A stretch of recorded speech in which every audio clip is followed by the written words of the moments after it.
Assalamualaikum warahmatullahi wabarakatuh. Saya Suci Hartati. Di sini saya akan menyampaikan materi tentang sukuk atau obligasi syariah.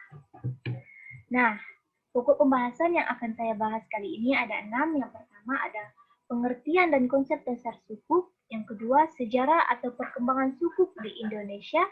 Yang ketiga, pengaruh sukuk terhadap perekonomian di Indonesia. Yang keempat, penerapan sukuk di Indonesia. Yang kelima, dampak sukuk bagi pasar modal syariah di Indonesia. Dan yang terakhir, ada perkembangan sukuk di beberapa negara. Nah, yang pertama ada pengertian dan konsep dasar sukuk. Pengertian sukuk, obligasi syariah di dunia internasional dikenal sebagai nama sukuk. Kata sukuk itu sendiri dapat ditelusuri dengan mudah. Ada di literatur Islam komersial klasik. Nah, sukuk berasal dari bahasa Arab, yaitu sak artinya tunggal, dan sukuk atau jamak, yang memiliki arti mirip dengan sertifikat atau not. Menurut IGH Ahsin dalam Muhammad Kamal Zubair dalam pemahaman praktisnya, sukuk berarti atau merupakan bukti klaim kepemilikan. Nah, dapat disimpulkan bahwa sukuk atau obligasi syariah adalah surat berharga yang merupakan bukti kepemilikan atau klaim atas aset, baik berupa tangible, intangible, ataupun kontrak proyek dari aktivitas tertentu yang mewajibkan emiten membayar pendapatan bagi hasil kepada pemegang sukuk dan membayar kembali sukuk sesuai dengan tanggal jatuh tempo yang sudah disepakati. Dalam hal kegiatan ini, mulai dari transaksi dikeluarkannya surat berharga tersebut sampai kepada aktivitas penyerahan hasil harus sesuai dengan prinsip syariah. Nah, prinsip-prinsip sukuk. Prinsip pokok dalam transaksi sukuk ini berupa penekanan pada perjanjian yang adil, anjuran atas sistem bagi hasil atau profit sharing. Nah, dalam transaksi sukuk ini juga diperlukan sejumlah aset tertentu yang digunakan sebagai dasar dalam melakukan transaksi dengan menggunakan akad berdasarkan prinsip syariah. Nah, karakteristik sukuk itu sendiri ada beberapa hal, yaitu yang pertama, sukuk merupakan bukti kepemilikan suatu aset berwujud atau hak manfaat beneficial title. Dan yang kedua, pendapatan sukuk berupa imbalan atau kupon, margin, dan bagi hasil sesuai akad yang digunakan.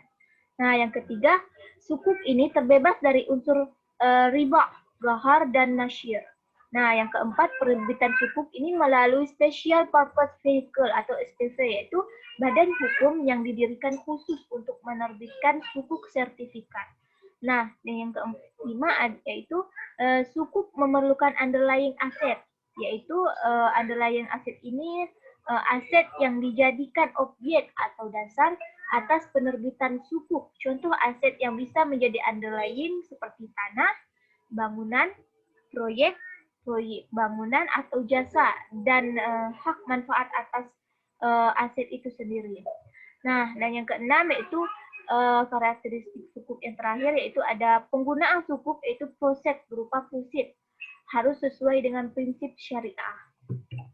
Nah, selanjutnya tujuan penerbitan sukuk. Yang pertama, tujuannya yaitu untuk mendorong pengembangan pasar keuangan syariah. Nah, yang kedua, tujuan penerbitan sukuk yaitu untuk menciptakan benchmark di pasar keuangan syariah, baik di pasar keuangan syariah domestik maupun internasional.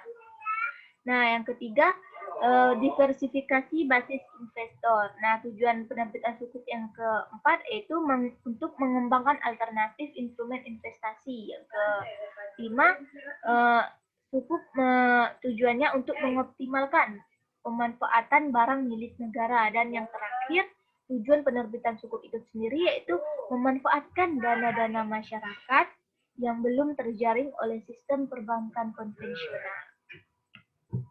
Selanjutnya yaitu pihak per pihak yang terlibat dalam penerbitan sukuk. Yang pertama di sini ada obligor. Obligor itu sendiri yaitu artinya pihak yang bertanggung jawab atas pembayaran pokok serta imbal hasil sukuk yang diterbitkan sampai dengan sukuk jatuh tempo.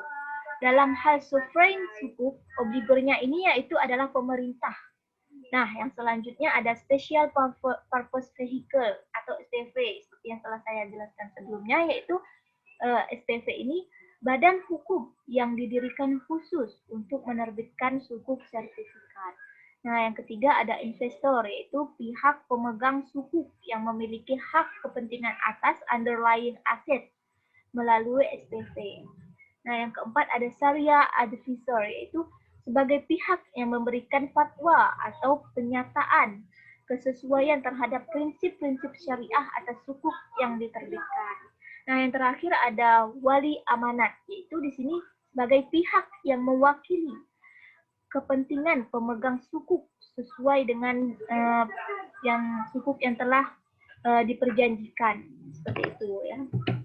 Nah, selanjutnya yaitu ada jenis-jenis sukuk. Yang pertama ada sukuk ijarah, yaitu sukuk yang akad pemindahan hak guna atau manfaat atas suatu barang atau jasa dalam waktu tertentu melalui pembayaran sewa tanpa diikuti dengan pemindahan kepemilikan atas barang tersebut. Nah, yang kedua ada sukuk mudharabah, yaitu sukuk yang bekerja sama dengan skema bagi hasil pendapatan atau keuntungan. Obligasi jenis ini akan memberikan return dengan menggunakan term indikatif dan expect return karena sifatnya yang floating. Nah, yang bergantung pada kinerja pendapatan yang dibagi hasilkan. Gitu ya. Nah, yang ketiga ada sukuk musyarakah. Sukuk musyarakah ini diterbitkan berdasarkan perjanjian atau akad musyarakah, yaitu dua pihak atau lebih yang bekerja sama menggabungkan modal untuk membangun proyek baru, mengembangkan proyek yang telah ada, atau membiayai kegiatan usaha. Yang keempat ada sukuk istiqmah, yaitu sukuk yang diterbitkan berdasarkan perjanjian atau akad istiqmah, yaitu para pihak menyepakati jual beli dalam rangka pembiayaan suatu proyek atau barang. Nah, yang terakhir ini ada sukuk salam, yaitu dalam bentuk sukuk ini dana dibayarkan di muka dan komoditas menjadi utang. Dana juga dalam bentuk sertifikat yang mempresentasikan utang. Sertifikat ini juga tidak dapat diperdagangkan. Nah, yang kedua saya akan menjelaskan tentang sejarah atau perkembangan sukuk di Indonesia. Seiring dengan perkembangan pasar keuangan syariah internasional, pasar keuangan syariah di Indonesia juga berkembang pesat. Pesatnya perkembangan industri keuangan syariah juga diikuti oleh pesatnya perkembangan instrumen keuangan dan pembiayaan syariah.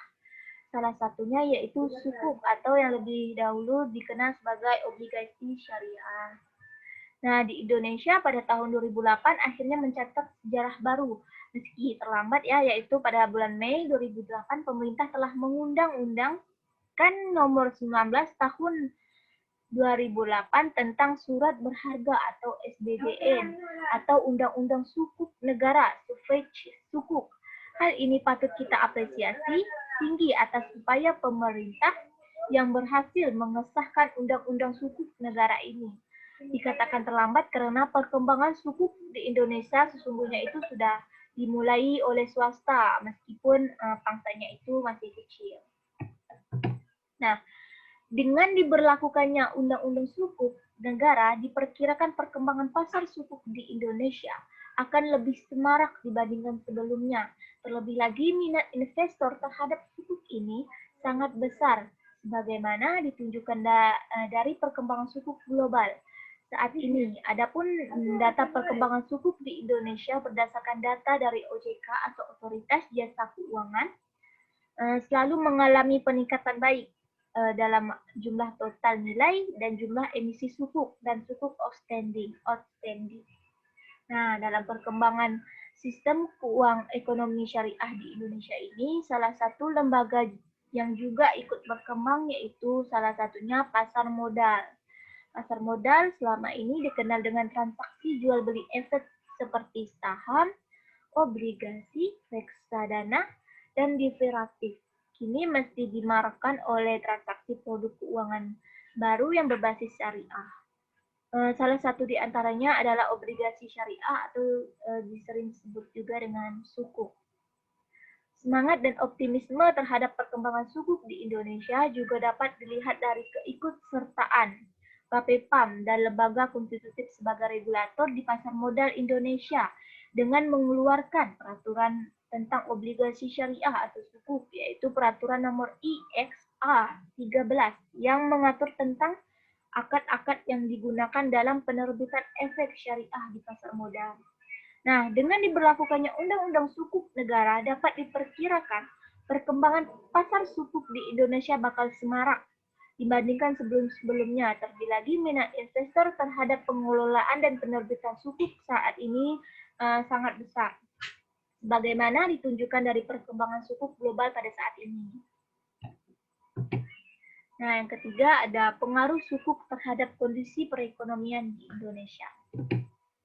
Menurut Drini 2011, manfaat yang diperoleh dari penerbitan obligasi syariah atau sukuk di Indonesia adalah sebagai sumber pendanaan untuk membiayai pembangunan infrastruktur bagi negara, perluasan usaha bagi kooperasi, dan pertumbuhan pada sektor real.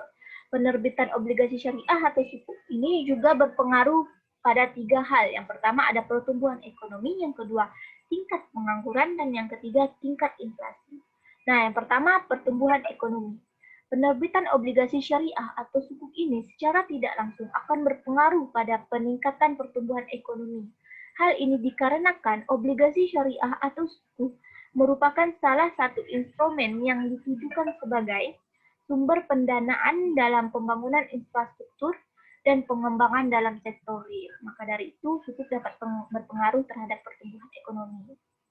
Nah, yang kedua ada tingkat pengangguran. Penerbitan obligasi atau sukuk ini, obligasi syariah atau sukuk ini akan meningkatkan jumlah proyek pembangunan infrastruktur yang ada di Indonesia. Nah, meningkatnya sejumlah proyek pembangunan infrastruktur ini otomatis akan menyerap tenaga kerja dan dapat mengurangi tingkat pengangguran. Nah, yang ketiga, tingkat inflasi. Penerbitan obligasi syariah atau sukuk ini juga akan berpengaruh pada tingkat inflasi. Hal ini dikarenakan pemerintah dapat menggunakan obligasi syariah atau sukuk ini sebagai alat untuk menarik peredaran uang, sebagai alat untuk menarik peredaran uang yang ada di masyarakat dengan memperjualbelikan obligasi syariah atau sukuk tersebut di pasar modal. Nah, pembahasan yang selanjutnya yaitu penerapan sukuk di Indonesia. Pemerintah Indonesia sebelum keluarnya Undang-Undang tentang obligasi syariah atau sukuk ini telah disarankan beberapa lembaga keuangan konvensional, keuangan internasional untuk menerbitkan sukuk atau obligasi syariah dan dijual kepada para investor, khususnya di Timur Tengah. Permasalahannya adalah karena instrumen obligasi konvensional yang diterbitkan pemerintah tersebut tidak bisa dipasarkan kepada investor Timur Tengah yang menginginkan investor investasi berbasis syariah. Nah, padahal minat dan potensi investasi yang dapat digali oleh para investor Timur Tengah ini cukup besar. Disinilah arti penting penerbitan sukuk itu sebagai produk baru investasi syariah. Nah, bagi investor Timur Tengah, besarnya minat untuk membeli sukuk dapat dijelaskan dari 2 hal. Yang pertama, yaitu karena instrumen ini dinilai dapat memenuhi prinsip-prinsip syariah dalam investasi yang selama ini masih relatif terbatas, ya, jenis produk dan transaksinya. Mereka akan lebih mudah melakukan berinvestasi dalam instrumen keuangan seperti ini dibandingkan dengan harus melakukan investasi langsung, misalnya dalam bentuk penyertaan di suatu perusahaan. Nah, yang kedua yaitu dengan menurunnya harga saham dan hasil investasi di pasar keuangan barat yang diikuti dengan meningkatnya sentimen anti AS dan dunia barat sejak September 2001, banyak investor Timur Tengah yang mulai berinvestasi di negara-negara yang penduduknya mayoritas Muslim seperti Indonesia ya. Nah, yang selanjutnya yaitu dampak sukuk bagi pasar modal syariah di Indonesia. Jika berbicara tentang dampak, maka akan menjadi dua, yaitu dampak positif dan dampak negatif. Nah, dampak positifnya yaitu adanya obligasi syariah atau sukuk sangat berdampak pada tingkat perekonomian di Indonesia. Penerbitan obligasi syariah dapat menjadi sebab terjadinya peningkatan pengaruh baik terhadap perusahaan. Dampak positifnya juga yaitu dalam obligasi syariah ini terhadap pemerintah di Indonesia, yaitu dengan adanya obligasi syariah, pemerintah dapat meminimalisir hutang-hutang negara terhadap negara lain. Nah, karena jika pemerintah terus-menerus berhutang, maka bunga dari hutang tersebut juga akan bertambah banyak. Maka dari itu, adanya obligasi syariah ini dapat diharapkan dapat meminimalisir pengeluaran biaya terhadap bunga hutang-hutang negara. Nah, selanjutnya yaitu dampak negatif sukuk bagi pasar modal syariah di Indonesia, yaitu perkembangan sukuk yang rendah dapat berdampak terhadap regulasi yang mengatur proses penerbitan sukuk, tingkat sosialisasi, dan juga investasi pada pasar modal syariah. Selain berdampak pada regulasi, juga akan berdampak terhadap penambahan produk syariah pada pasar modal. Berdasarkan riset perkembangan produk syariah di pasar modal yang dilakukan Bapepam, bahwa perkembangan pasar modal di Indonesia saat ini masih sangat terbatas bila dibandingkan dengan produk konvensional. Nah, terbatasnya produk syariah tersebut mengakibatkan alternatif investasi pembiayaan berbasis syariah menjadi sangat minim. Nah, yang terakhir pembahasan kita kali ini yaitu yang keenam, perkembangan sukuk di beberapa negara. Salah satu instrumen keuangan syariah yang telah diterbitkan baik oleh negara maupun koperasi adalah sukuk atau obligasi syariah. Nah, di beberapa negara itu sendiri, sukuk telah menjadi instrumen pembiayaan anggaran negara yang penting. Nah, pada saat ini, negara yang telah menjadi regular issues dari sukuk itu ada negara misalnya Qatar, Malaysia, Turki, Inggris, Malta, Singapura, dan State of Saxony-Anhalt, Jerman. Penerbitan survei sukuk biasanya ditujukan untuk keperluan pembiayaan negara secara umum, nah atau general funding, atau pembiayaan proyek-proyek tertentu, misalnya pembangunan bendungan, unit pembangkit listrik, pelabuhan, bandar udara, rumah sakit, dan jalan tol. Selain itu juga, sukuk dapat digunakan untuk keperluan pembiayaan cash mismatch, yaitu dengan menggunakan sukuk dalam jangka waktu pendek atau Islamic Treasury Bills, yang juga dapat digunakan sebagai instrumen pasar uang.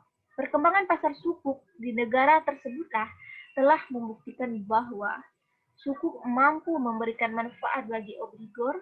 Dalam hal ini adalah pemerintah, yaitu memperluas basis sumber pembiayaan anggaran negara. Nah, seperti itu. Nah, baiklah. Cukup sampai di sini pembahasan saya. Jika ada kekurangan, saya mohon maaf dan terima kasih banyak. Saya pamit undur diri. Wabillahi taufiq wal hidayah.